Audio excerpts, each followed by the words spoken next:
Harot na naman ni Akirang.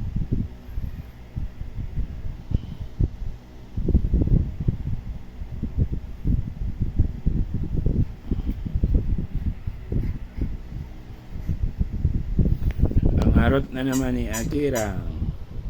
Kaya tunog pa.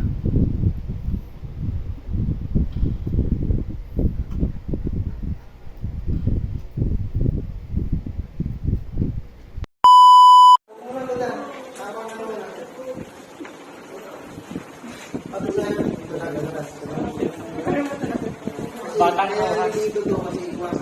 Ay, ito pala yung kapatid mo. Hindi, yung bubuk talaga. Yan. Dito lang yan. Tapos, itong kamay na to. Kapatid ko mo ko.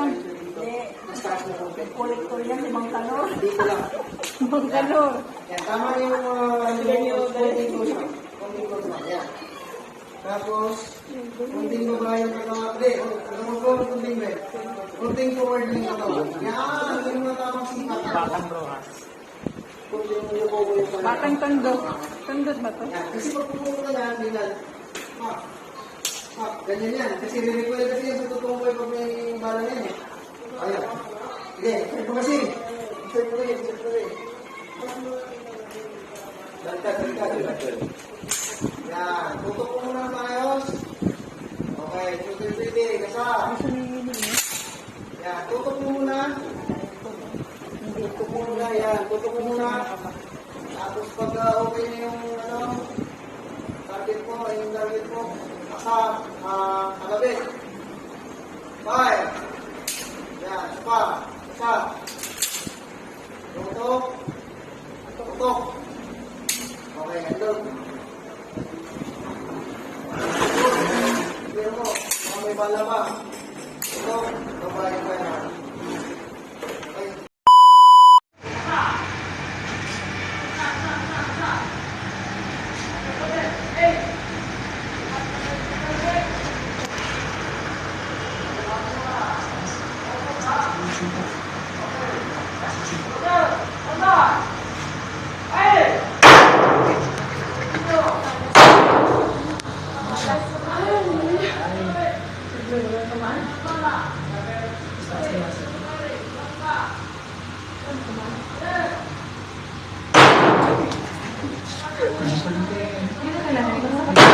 Hindi, diretso na yan. Nakatakot pala yung Dalawang stock ni Grace. Ang Mataas ang tama. ano yan. Ay, bus kayo.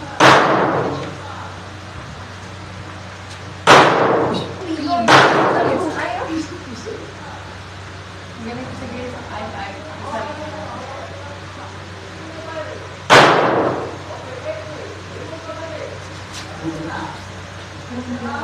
Yung pangalawa ng tama, doon pa rin yung tama niya. Follow, like, and share my FB page at subscribe kayo sa aking YouTube channel sa Magsisi at Talikuran ang ating mga kasalanan dahil ang second coming ng Panginoong Jesucristo ay malapit na pong dumating. Magbabautismo sa tubig sa kapatawaran ng kasalanan sa pangalan ng Panginoong Jesucristo. Sabi ng Panginoong Jesucristo, you cannot enter to the kingdom of God unless you become born again. So keep safe. God bless. Always remember, Jesus loves you. Bye-bye.